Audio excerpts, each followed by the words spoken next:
Hey there, I'm Rory Holland with Mighty Finsights. Super excited to be joined by two of my new friends, Nicky Senyard and Alana. Yeah. Thank you, Levine. Is it Alana or Alana? Whatever you want. Alana. Alana, Levine. Good to see you. She says that because that's what I call her. And we've been together for like 12 years. So if I was calling her the wrong name for 12 years, that would be really embarrassing. Well, thanks for your grace on that one. With Fintel Connect, you guys are in town here in Austin. It's so good to have you here. And where are you from? We're at the company and myself personally based in Vancouver, Canada, and originally from Australia. You're our second guest from Australia. What part? Queensland, Brisbane. Queensland. Okay, awesome. Yeah, the gentleman, Lucas Perry, was with us earlier that you guys, I don't know if you guys had a chance to meet Lucas briefly, right? Yep. Yeah, he started his life there. Been here in Austin for, I think, 20 years now, but he's building Glow. Super interesting technology. So Very anyhow, cool. good to have you. How about yourself, Alana? Originally from Montreal, so east coast of Canada, but I actually grew up in Philadelphia. So dual. I'm a dual citizen. Dual citizen. And also based in Vancouver now. They've lured me over to the West Coast. Well, I want to thank you guys for bringing some of the Canadian weather to Austin, Texas, because it has been six figures here, it seems, for a lot of the summer. And it's a very beautiful day. So thanks for bringing that awesome weather. So I want to start out with you, Nicky. So you started Fintel Connect. Yep. How did you get into this crazy business and what inspired you to start it? There's a bit of a longer backstory. I'll make it really quick, but I think it contextualizes everything. I started my career originally in PR, doing corporate PR and marketing. And at the time, digital wasn't the beast that it is now. So it was through newspapers and magazines and all that sort of stuff. And so I'm an earned media girl and introduced to affiliate marketing late 99, early 2000s. And it just seems such a great intersection between digital and audience and publishers and all that sort of stuff. And got into affiliate marketing then, which is what Fintel Connect does. Built my first business in regulated online gambling, exited in 2016. But as everybody probably knows, regulated online gambling has had troughs and valleys and all the rest of it, and started working in finance actually in 2011. And so it was just because a client knocked on our door. So like most things, opportunity presents as an entrepreneur and you decide to walk through the door or not. So sold that first business and then took a couple of years off and decided finance was now ready for scalable, productive growth. And that's what affiliate programs do. So that's what we doubled down. Alana and I twisted the arm of my husband, who is also my business partner, and said, we're going to do this and do it again. So we started from the beginning again. So it's been a incredibly rewarding journey. We've met some amazing people and feel like we are absolutely moving the dial on change, which is fantastic. Yeah, for what it's worth, I mean, I've seen you guys out there and I've had some nice conversations with some of your team members about, our partnership and the work that we're going to be doing together. So I appreciate the backdrop. And you just said something. So you and Alana have been together for a bit. 12 years. Okay. 12 years. So she started working with us in the first business and then morphed over time that we decided to just keep on. So that's what we've done. And you guys, so your backdrop. So you guys met, I'm talking to Alana. Alana, you guys met and you were working together, then that transitioned into the start of Fintel Connect. And what is your role at Fintel Connect? So I oversee all of our growth. So really complementing the client services side, all of the new opportunities, marketing, building the business and the brand, and looking for those new opportunities. So to Nicky's point, really identifying where are the spots and where are the avenues that this industry is underserved and how can we create that value? So very much the two of us work very closely together and kind of identifying where those areas are. And yeah, I love it. I mean, my background's in finance and economics.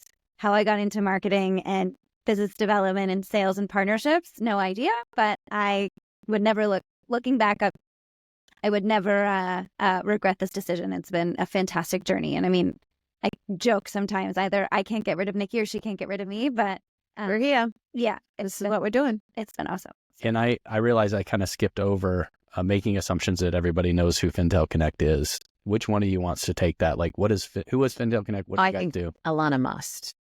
I think that this is definitely what she needs. Just feel quite a bit. So Fintel, we are the growth driver for banks and fintechs. So we're the connectivity between banks, fintechs, credit unions that want to scale their acquisition and create distribution for their products, and helping give them access and partnership opportunities with third-party finance-focused publishers, outlets. So think the Bankrates, the NerdWallets, the Forbes, Business Insiders. They have the traffic and the demand for the product. We help matchmake with the products on the other side, and we're the piping and the technology really that makes everything scalable and functional. She talks about piping. I talk about plumbing. She's more elegant than I am related to this. I can relate to both. So I recall that time of year too, those years too, in the late 90s. That was when I first got exposed to financial marketing, and I fell in love with it for all the challenges it presents. And you guys know this in your business when you think about compliance and regulatory and all the hoops you have to jump through. I could only imagine running a platform like Fintel Connect to be able to do that efficiently, effectively, and consistently without missing a beat, because that's the way it's got to work. But so we've been both exposed to this industry for a long time. And the other piece I heard you say, and talking about affiliate marketing, that's how I started. So affiliate marketing in finance in the late 90s, and then watching it propel itself to where it is today. And why I wanted to have you guys on and why I think it's so interesting what you do. My sense is, and I don't have any data to support this, just my opinion. I don't feel like a lot of financial and fintech companies either understand it, or maybe just generally not aware of it, or just don't trust it. Because the idea of affiliate marketing in the past, I think when you think of lead generation, for example, has had a negative connotation. What are some of the challenges that you guys have had? Maybe if you feel like that has been as a challenge anyway for some of the work that you guys do in growing the business, and how have you overcome it? I think I'll take a first stab at this, and Alana can color the picture if I outline it. I think where the situation has come is that in doing finance only, I've been doing affiliates now 22 years. So I'm pretty intimate with the channel and its levers and pulleys. I think each industry has its own then contextual web that goes over the top of that, finance being a very unique one.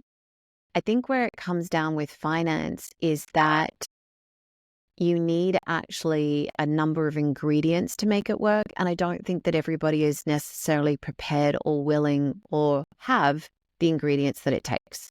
So let's look at clusters of opportunities. I'm always one half full. Let's go the half full option. Let's look at the opportunities. One is that the product that the fintech, bank, or credit union, they haven't necessarily invested in the digital product, and they're looking at it in a very narrow landscape, very much their county or the counties that they serve or where their branches are and things like that. Digital is national. So until you're ready to go for that national footprint, then you're doing things that are more discreet, which is cool and great and definitely in people's wheelhouses. The next thing is that as soon as you go into a national landscape, then you're starting to have to look at paying the costs of what digital acquisition costs on that landscape. And not everybody is set up economically to understand what lifetime customer value is, how to cross-sell into products to make that worthwhile. There's a whole lot of mechanisms behind running a business on that scale. And finally, you've got a whole lot of people that have been built up in banking. They've got deep pedigrees in the industry and all that sort of stuff, but they're not necessarily digitally literate. And so then you've got people that are making investment decisions that aren't fully exposed to their options. So I think it's a bit of time, materials, and awareness. I think that's a good summary. Yeah, it sounds a lot like education, because we do a lot of that in our agency in educating the market, particularly on newer technologies are coming out. And I would say this is a prime example of when we talk to our clients that are a potential fit for affiliate marketing, that have the national distribution, that have the product, their products and services set up such a way it can be promoted, explaining to them and helping them, one, understand it, two, trust it. I think that's another thing. So I wanted to throw the trust thing to you. And what kind of challenges, and maybe that's something you run into, education, trust, and overcoming that barrier, but maybe there's something else, Alana. Yeah, I think trust is a really big thing. I would say when working with publishers, each of the partners is going to be different. So there's a control element. It's how are they going to talk about my brand or my business? And is it going to be something that's positively reflective and aligned with how we want to be positioned?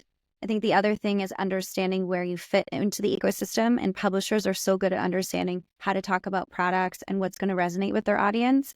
And so giving up some of that control to put it in the hands of the publishers to present it in the best light and in a way that's going to convert most effectively. And then, of course, the compliance piece, which is, marketers may be really hungry to work with a ton of these publishers, but we know it. I mean, their risk and compliance teams come in and they say, well, wait a second, how are you going to have all of these third parties talking about our bank and our products when our APYs are fluctuating and when we have promotional offers and they go away, what happens? And I think demonstrating that you've got the right control mechanisms in place and that you're working with publishers that actually have the experience, they know how to work with financial brands, and creating that transparency with them. That's another big challenge, is that the banks just want to hoard the data. And if you gave your publisher partners, these third parties, access to more insights, not who your customers are, but what are the conversion funnels that are working? What's the lifetime value of those customers that have originated from one campaign versus another? That puts so much power back into the hands of the publishers to work harder for the banks. And sometimes they feel like, we don't want to give away too much. And it becomes this very transactional relationship where they're a placement, we pay them for the placement, we've negotiated on the rate, and now they're not delivering. And so we're going to turn them off. And that's another challenge too, is that it becomes this very functional thing as opposed to this is a partnership and we're all in it to win it. And they want to make their audiences happy. The banks want good relationships and they want these customers as clients. And then the customers want good product. So if we get the formula right, everybody wins. And our job is to help set all of those pieces up for success. I think just playing off what Alana just mentioned, but it becomes the biggest deal is the transparency.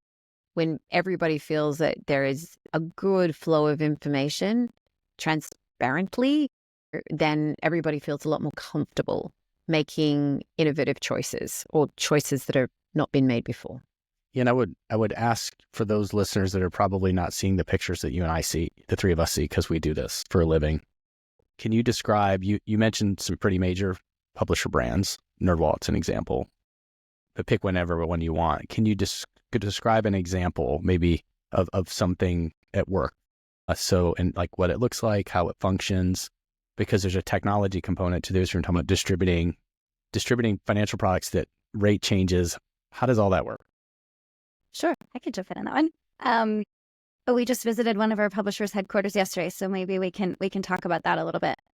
So take a big publisher that has different vehicles by which they can promote a product. The easiest and simplest for probably people who have shopped for credit cards on a bank rate, you're going to go to a recommendation engine or a comparison table, and they're going to lay out all the options of the products. The other types of campaigns are things like product reviews. They're more in-depth comparisons, listicle articles, features and takeovers. So there's really a ton of different avenues for how you can promote it. Ultimately, it comes down to what is the bank or the fintech or the product looking to achieve in terms of acquisition. It's usually product driven. What they'll do is they'll work with the publisher to kind of understand what a placement looks like, what are the targeting criteria, what is the expectations for performance and the metrics of success, and then you negotiate on what the rate looks like. The content goes to the publishers, and this is, I think, one of the things that's really difficult to educate some banks that haven't done it before is that the publishers are going to create the campaign. You don't need a content team to do it. You don't need special creative. A lot of times the campaign is actually built by your publisher partners. They create mock-ups of the campaigns. It goes back to the team for review, and we help facilitate this. And then once it's published or once it's approved, it goes live. Now, what allows us to actually do the attribution is our technology behind the scenes, placing a tracking link behind the Apply Now button or a keyword within an article. And that's what then, if someone has shown intent, has read an article, looks like the product's interesting to them in a comparison table, and they click through, that's when the behind the scenes magic happens to basically tag that click to ultimately a conversion at the end of the day. And in order to do that, there needs to be some sort of tracking implementation on the bank or fintech's online account opening or origination system so that we can tag that tracking piece through. And so there's a lot of mechanisms behind the scene, but it's really understanding the focus, getting the campaign content in place, and then having the tracking mechanisms behind the scene. And of course, at the end, the reporting and analytics, which in as real time as possible is what we try to achieve. But that's what allows the publishers to be really effective, optimize. And then we can look at down funnel metrics, like those value type quality metrics, balances in accounts, transaction activity, to then start to optimize spend in the places of those Red Ventures placements or on Bankrate or the Point Guy or NerdWallet or whoever it is. The mechanism is the same, but the GUI is understanding all the levers and pulleys that each of them have, which is, it's different. Yeah, it's fascinating. I love the space. And I think one of the biggest appeals I hear from our clients and what I've always enjoyed, it's performance-based for the most part. Oh, it is. Absolutely is. Yeah. So the performance basis, to me, I think makes it particularly appealing. Also, I think you guys tell me what you think about this, but I think sometimes because of the lack of understanding in this space, brands are missing the brand opportunity by participating on major websites. Theme of the week. Hit the nail on the head there. Absolutely. And we talked to, it is performance-based, but the fact is that you are not paying for that exposure. I always talk about the CPA that you're going to pay, which is what we're talking about with performance. The cost per acquisition is sort of like 80% towards the acquisition of the client, but then 20% towards brand building, because you're in those places that you're not paying for unless they convert the event that you want. So that really gives the bank, the credit union, or the fintech in the driver's seat. It raises a couple of questions for me. One, how it's competitive, I assume. Very. There's lots of brands, lots of the same credit cards, give or take rewards, points, whatever systems they have, be that cards, be that lending, be that whatever the products are. Yep. How does a brand in their products differentiate themselves to be more competitive? I think that really does have to do with how they've built the product. Let's talk about high interest savings for a second. High interest savings, when you talk about product differentiation, it usually comes down to the rate, which is a lot easier for a bank to manage than it is for them to talk about reward systems or, incentives or product creation or those sorts of things. So I think in each of the cases, and this is what we were talking about with some other people on this trip this week, is that it's not one thing, it's probably three things. One thing that banks and credit unions don't, and fintechs actually, need to focus on is that point of conversion. How likely is that product to convert for the customer? How many hoops does the customer need to go? It's a customer experience. So the more streamlined the customer experience can be, the better it is for both the product, the brand, and then for the publisher.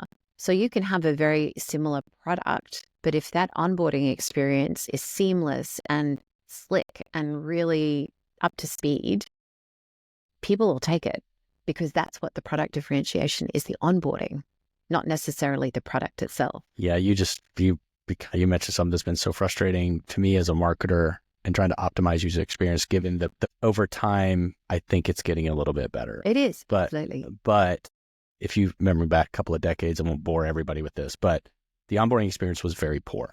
Like the online application process, it was very rigid. It was managed by a handful of companies, and we as marketers couldn't really put our hands in it. And so to differentiate that, make a positive experience happen for the customers, differentiate our clients' experiences compared to the other guys, it was all homogenized. So it sounds like that's changed, though. It has. It really has. And I think this is why I think we as a company can exist now. So, if I had have tried to do this 10, 12 years ago, I don't think we would have seen the success and the impact that we're seeing now, because digital adoption by consumers is way increased. People now feel comfortable filling out a form on their phone, let alone on their digital laptop. And then what you've also got is you've got the fact that technology, digital account opening now is just amazing in some cases. It's incredibly clunky in others and a bit demoralizing. But you've got some great loan origination systems, digital account opening products that make the consumer experience really great. And I actually think the neobanks and the fintechs have really kicked banks into the digital age. And then you've also got banks that are creating products for consumers, and fintechs, I think, that do this. So all of those things have significantly changed. That allows our business now to specialize in, we've got one horse in this race, and it's finance. And so that's what's allowed us to be in existence now and be successful. You guys are so specialized. I mean, that's what first attracted me to you guys is we too are, as a fintech and financial agency. Yeah. This is our home. This is what we do. This is the market we serve. We want to make a positive impact inside the spaces we can. And having a dedicated, specialized platform like Fintel Connect that has access to what can sometimes be, I would use the word murky publisher network. And consuming and confusing. Yeah, and confusing, right? Like we know the major brands, but there's a lot more than that. It says, how many, give or take, how many affiliate partners like are in your network, would you say? I mean, it's growing. We have a team dedicated to growing this, but I'd say probably now 5,000 to 6,000. And they range from the mega corporate Credit Karmas of the world to what we call macro affiliates, which are maybe more specialized content sites like Millennial Money, a Money Under 30. I don't know. There's a range of them. And then, Business Insiders, Forbes, Fit Small Business. And then you've got the more long tail, what we call micro affiliates, influencers, mommy bloggers. And it depends on the niche. And what we're looking at now is actually unlocking these new opportunities where you can go not just to content sites and publisher sites and news sites like, US News, Business Insider, CNN, they weren't really in the affiliate space in finance. And they started to look at, we have high intent audiences here that we can help create value for and monetize in a different way. But we're looking at, where there are databases and partners and where's there's cross fintech to fintech opportunities where you have a business formation and tax planning company that can recommend business accounts so that if someone hasn't, qualified or can't get a loan because they don't have a business account, they can cross promote or recommend those. So like the layers and the web that has kind of intricacies, intricacies, exactly. And that's what makes it so fun. It's like, where can we find this new opportunity? Our client, really serves the medical small business space and like veterinarians. And how do you find those kind of arterial veins in those areas? And there's so much mutual value to be created. So that's, everyone thinks of affiliate as a Bankrate or a NerdWallet, but there's layers and layers, and that's what makes it so fun. Well, I think you guys have uncovered something in the sense that accessing the depth of those publishers and surfacing them to different type of niche type audiences and brands, that's powerful. It's a hard thing to do what you guys are doing to, 1, find them, 2, secure them, 3, get them on your platform, and 4, get them actually working with your brands. So is there, and I want to shift gears to this new report you guys have done, because it's amazing. But before we do that, just thinking about the technology. So did you guys build your own tech? It's so funny. Someone said, so how much of the technology is proprietary? All of it. So this is actually my 3rd affiliate technology platform that we've been responsible for building. So it definitely not for the faint-hearted. And it seems so simple, like connect point A to point B, go through D and make sure you collect data. But the intricacies are views, who gets to see what, commission structures, payout opportunities, tracking at a transaction level. It's quite a intricate compliance on the top of all of that. So it's actually quite involved. Very simple and involved. Oftentimes we're replacing a Jimmy rig system that someone has internally where they're like, we don't need a technology to do this. And then 15 partners later, they're like, oh, crap, this is way harder than we thought it was going to be. And we're leaving so much money on the table. For what it's worth, we built our own technology at credit.com back in 2008. And it was hard. I can say it's been acquired now, so I can say duct tape and bubble gum and not feel bad about it. But yeah, I mean, when you're talking about 3,000 or 4,000 different publishers and then all the tracking, all the compliance, all the regulatory, much less making it all work, meaning function to generate new customers. God bless you guys. That's good stuff. We have an amazing team, and luckily enough, I'm not writing code. Well, good. So you're not doing that anymore. All right. No, never. Okay. Never will. Hey, to see that. Never gonna happen. Never gonna happen. All right, so let's shift gears. So this new, I think, first of its kind, right? Mm-hmm. Affiliate marketing report. Can you tell us a little bit about it? I'm going to just start it off, and Alana will be much more elegant in her way of describing what's going on. But we actually know that there are a lot of people that are curious about this market on both sides. So the report was unique in the fact that it was the first one that's been done.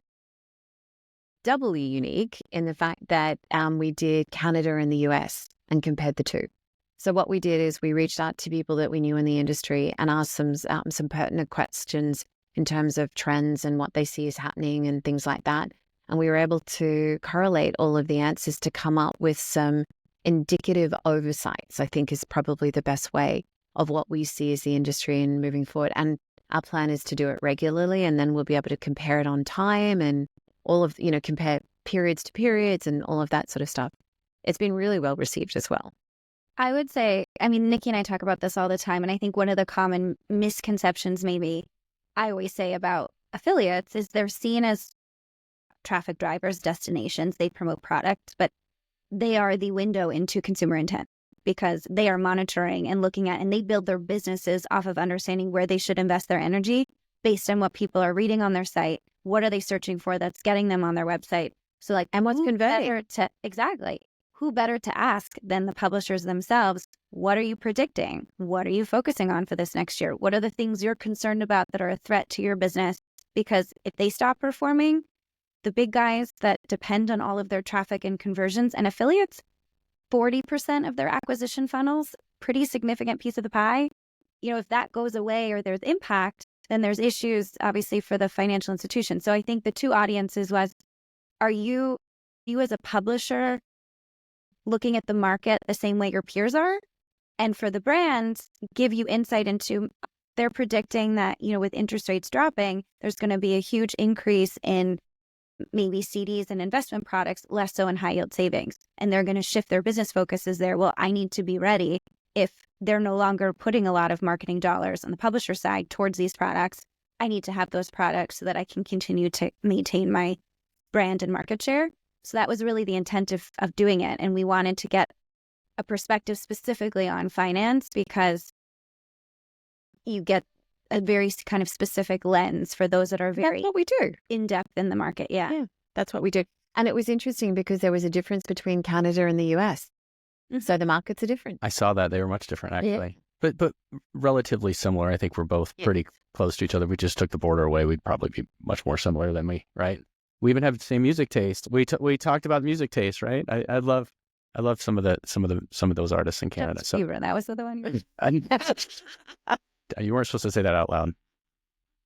No, to be clear, it was Rush and Tragically Hip. But if you haven't listened to those two bands, verify that is correct. It sounds like the response has been positive. It really has. I can echo that because I think it's fantastic. You did it.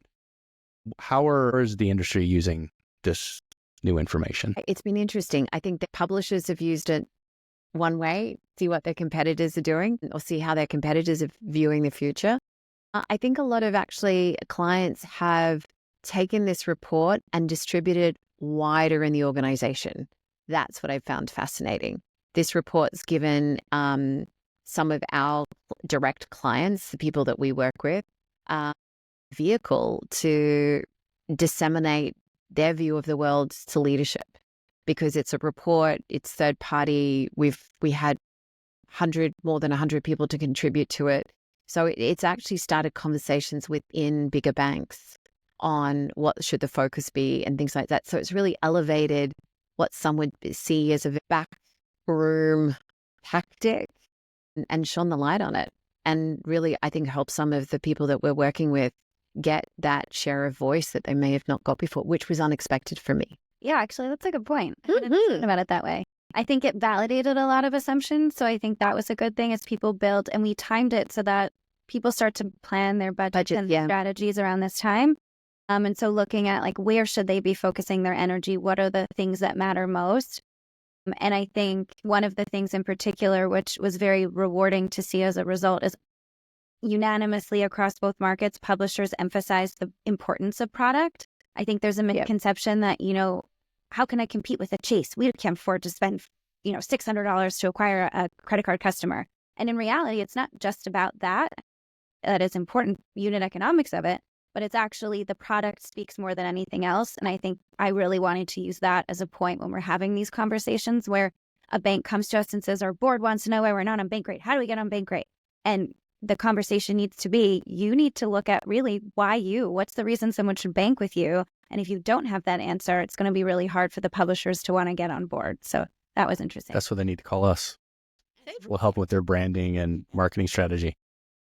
How does someone that may be interested, I know there's gonna be a lot of folks that want to find this. How do they find out about Fintel Connect? How do they find out about this new report? They can go to our site, fintelconnect.com. They can find both of us on LinkedIn. I think it's just our first and last name. And then we have a dedicated landing page. But if you were to ping us on LinkedIn, we can send you the direct PDF if you want. So awesome. I vouch for it. You got to read it. Yeah. If you're in the space, you got to read it. Well, thanks so much for coming all the way from Canada. I want to come and visit you next. To warm places. And as long as you come at high seasons, which are, summer and winter, do the skiing in winter and come and, do the ocean stuff and hiking in summer. Very welcome. Thank you. I'll be there. Well, thanks for being on. Thanks so much for coming to visit.